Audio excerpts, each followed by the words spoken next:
is it true that you were filming the Comey Rule and One Night at the same time? Yeah, yeah, no, it was. It was. I booked the Comey Rule first, and I was sort of gently preparing to play Obama in those 4 or 5 scenes, in a pretty sort of calm way, and then Malcolm and Regina sort of like popped up just before Christmas, and then there was some scheduling issues that the producers on both sides were able to iron out. I think it was, I'll spare you the boring details, but they had the Oval Office, they had the set of the Oval Office for one specific week that Brendan was there, and they had to knock it down. So there was only like a couple of days where we could have made it happen. And so anyway, just amazing producers who were on both sides, who were willing to try and find a way to make it work. And then, yeah, shot Malcolm for 3 weeks, then flew to Toronto, shot Obama for just under a week, and then flew back and jumped straight back into Malcolm. The mental toll that must have taken to go from one extreme to the other. I mean, you had to have been exhausted. Good stress though, really good stress. Like all like the work so exhilarating and stimulating and challenging. And I've spent the last 10-12 years fighting my life to try and like play interesting parts and decent parts. So like 2 just came up at the same time, and you just go like, I gotta make this work. It's 6 or 7 weeks, it will be over soon, and so just enjoy it and try and make the most of it, and throw yourself at it with everything you have. Coffee and cigarettes and sleep, you just crack on and get it done. Well, you speak about throwing everything into a particular role. Let's start with how you got to playing Malcolm in One Night in Miami, which, by the way, you're phenomenal in the film. I'm sure you've heard that many times. But in the beginning, they weren't looking at you for that role, were they? No, it came for Cash. But I found out recently it wasn't them coming. They weren't coming at me to play Cash. It was my agents pushing me on them to play Cash. And I understand why, because Eli and I both had an experience 3 or 4 years before where we were both auditioning to play Ali in an Ang Lee movie that never got made in the end. So this was another opportunity to play him. But I think when I first read the script, it was a very different Muhammad Ali, much younger. And I feel like Cash's presence in this movie is a youthful and jovial one, and I just felt too old and washed up, and I was a little bit sort of over the. And I'm glad because Eli was the man for the job and did such an incredible performance. So my instinct was right, and but I did say if anything happens, Malcolm, the character Malcolm, the part of Malcolm becomes available, I would give everything to put something on tape for Regina, and yeah, I just felt connected to that conversation between Malcolm and Sam in a real way. It popped off the page when I first read. I was like, oh, it's really interesting about Malcolm at this moment in time, and like what he was going through, and the stakes and the monumental changes in his thinking and his politics and his his religion, and just a deeply, rich and complicated like moment in time for him, an acting dream. And then, as I began to investigate what the stakes really were for him at that time, and trying to marry that to Kemp's words, you go, wow, mind blown. This is all really linked in such a fascinating way. It was a couple of weeks after this, Malcolm was banished from the nation for good. A year after this night, both Malcolm and Sam would be dead. I think Malcolm and Cash, a couple of weeks after this, they never spoke again. So like, really, really interesting moment to get to investigate. And it's been reported you spent 3 days in a hotel room just diving into this character. Oh, and yes. That's just off the charts intensity on your part, and kudos to you for putting your all into the role. I guess my question is, what did you do in those 3 days to help get you ready for that particular next step to play? I always do that. Someone sent me a link to someone who wrote something about locking myself away, and it felt a little bit insensitive to hear that in this time when everyone's locked away.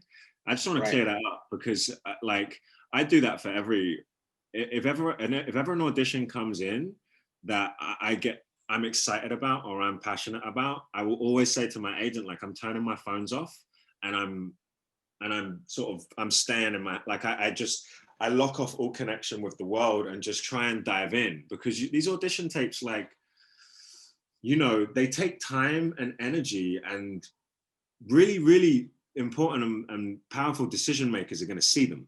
Regina was going to see this tape. So I was like, I need as much time as I can, because they're asking you to put Malcolm X on tape. And, you know, there's the dialect, and there's an investigation that needs to happen before you can jump in and try and perform that. And trying to produce Malcolm in 24 hours is just, I mean, it's an impossible task. So when I said lock myself away for 3 days, I just meant, like, I just switched off my technology and stayed on the text and tried to, and Regina was really, she was asking for 15, 20 pages worth of text. And she wanted the scene in the room when we come back from the roof, and she wanted the scene around the bed at the end. Like, there was a lot of dialogue to sort of ingest and trying to get into your body. So, but I did that for Malcolm, and I've done that for every audition that's required it. You know, I remember when I was auditioning for the OAs, and Brit, they wanted 15, 20 pages as well. And it was like, okay, cool. And I canceled. There was a wedding I was supposed to go to, and I was like, if you want this job, you know, you got to get this done. So, and learning lines, depending on who you are, for me, takes time. And it's a kind of quite a repetitious process. Like, you have to it's kind of mundane. You just have to go over and over and over and over again. And 20 pages for me to get in my body takes at least, you know, 3 or 4 days. So I guess that's what I meant. But that wasn't specific to Malcolm. That's just the way that, like, that's just the way that I work when a really exciting audition comes along. Well, I was more speaking to your process and how you dive into any role you're given. And I guess the first example that came to mind in my research was the one that was out there about preparing for this particular audition. Now, in terms of this portrayal, others have done Malcolm before, and they've taken it in a certain direction. You went in another direction. You humanized the late leader of the Nation of Islam, and I commend you for that. It stands out, and you really you build a connection. I guess my question is, why did you feel that you needed to take that approach to sort of go in a different direction with this very visible character? I think the film was asked. I think Kemp's script asks for that. I think that without a real emotional undercurrent in Malcolm, without really understanding how sort of fragile a place he was in, and how serious those stakes were, and how dangerous and scary that time must have been. Yeah, I feel like there was a real sense that his life was, if not in danger at this point, was about to become in danger in a real way. I feel like Malcolm understood that, and he said, I think a bit after this night, that he was a dead man already, you know. And I don't know, there was some really beautiful stuff that I read. Malcolm had said to his friend Dick Gregory at this time that he felt weak and he felt hollow, and that no one knew the torments that he went through. And Dick described Malcolm as a sweet and bashful man, a kind man, a good-humored man. And Regina and I, from the beginning, were just like, let's try and explore who Malcolm was as a husband and as a father, and a Malcolm outside of the media, outside of the press, a Malcolm who's not, you know, in front of the cameras responding to the most hideous instances of racism, which is so many of the clips we have of Malcolm are him in response to the most atrocious things that have happened the day before or that morning, you know, confronting white America and forcing them to sort of face up to their shit, you know, excuse my language. And I was like, oh, this is Malcolm in a room with his pals. This is a Malcolm who may feel like his time is coming up. A Malcolm whose relationship with the nation was really crumbling and coming to an end, and his relationship with Elijah Muhammad was almost done. I feel like Kemp's words were asking us to show a different Malcolm in this. So I think whoever was going to play Malcolm needed to understand that the responsibility was to like exploring how dangerous that time was and how serious those stakes were for him. I don't know. It was just like, I remember reading it and feeling connected to that idea and feeling that the vulnerability of all of these men in this film were the vulnerability was the heartbeat of this piece, and the friendship and the connection between these men and the joy and the fear. And and Regina's mission statement was she saw this as a love letter to Black men. So that was just such a beautiful guiding mantra going in for all of us. I think we see that fear, the most evident examples with your character, in my opinion, is when Malcolm is talking to his wife over the phone. I mean, you can hear it in his voice that he knows things are getting really bad really quickly, and that, I mean, all he cares about are, making sure that his family's safe, doing the right thing, trying to build for a future. But you could tell in your tone and the way you deliver those lines that he really doesn't believe that future is going to include him. He knows that things are coming to a head, so to speak. And that part of the brilliance in your performance, in my opinion, is that you're able to get those moments, those emotions across, just whether in a simple inflection, the tone, just the facial expressions, the moment. And that's why this film is getting such, praise. I don't know if you've heard that yet, but I felt like I needed to tell you because I was so moved by your performance, sir. Really, listen, man. I appreciate you saying so, and that's like, that's kind of, as an actor, we hoped.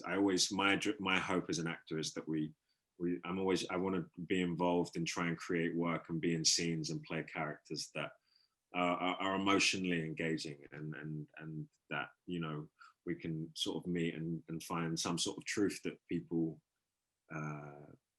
want to listen to or believe in or trust. So anyway, I'm just rambling, but I appreciate you saying that. Well, I know we got to let you go to other places, but I got 3 quick things, if you don't mind. Please. We have to discuss Kemp's words. I mean, the adaptation to screen was phenomenal. I mean, does having that type of adaptation in front of you, those words, make your job that much easier? I mean, yeah, I didn't see the play, but like there was definitely, it was just a beautiful road. What I love about Kemp's script is he doesn't tell you where to do anything. He doesn't say cry here, shout here, do this. He just presented us with the words. And so as an actor, you can really go in and try and shape that journey in a way. He allows you to sort of like take the language and own it and just go with it and see what happens. And I think that was what was so wonderful about filming this, was that there were so many evenings where we'd find ourselves in moments and scenes would just flip and turn into and go in a completely different direction than we'd sort of planned or rehearsed. And that, I think that's because of Kemp's creation and yeah, it's very. You don't get these kind of films as an actor where you have so much text, to like try and get into and get under. So it was a real treat. Now, let's put it out there. There are other critics are going to see this video. It's going to be out there. Regina, I don't care if it's her first feature. I don't care if it's her 100th feature. She needs her flowers for this. I mean, she deserves a lot of praise. I mean, what talk about her direction, working with her on this project. I haven't had an experience of working with someone who understands the acting process so deeply and so profoundly. And like, I look back, I'm not sure how much I understood this at the time when we were filming, but definitely looking back, I feel really blessed and lucky to have had someone steering that ship who gave us the space to explore and play and discover together. She created an atmosphere and an environment where character and performance was the central focus, and like there was just an evenness and a calmness about our set, and that allowed us to like try things out and not be sort of scared to make mistakes, and just a real sense of play and sense of really being able to like discover it together that we owe to her, because like filming is such a technical, loud, film sets are really technical, loud, sort of busy places, a million things going on. And that room, that floor that we had to play felt like a rehearsal room floor. And I mean, that is a dream, you know, as an actor, for me anyway. Like, that's the biggest gift you're going to get. And Regina just knows exactly what to say and when to say it. Like, you know, in terms of guiding you and shaping them. And what I really owe to Regina is the way she cut the emotional journey together for all of us. The way she cut that movie, like because there were some scenes where I went too far and gave too much, and you know, and she was able to like cut and create a performance out of everything we put in the can for her. And you know, so really a delicate and empathetic touch that she put on this whole film.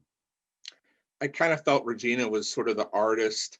She had a painting in mind. You guys were the instruments of her vision, and what the finale of the finished product was this masterful piece of art that's going to be revered by people for years to come. It's one of the best films of the year, no question about it. Tremendous performances, tremendous ensemble. But my final question, sir, you worked on the OA. The OA had a cult following, no question about it. People had an emotional reaction when the show left, of course. But that was one sort of buzz. This type of buzz is another level. This is the award season buzz. This is something probably new for you. Is it getting to be too much? Or are you enjoying it? Are you liking to read all the praise that you're getting from these critics groups?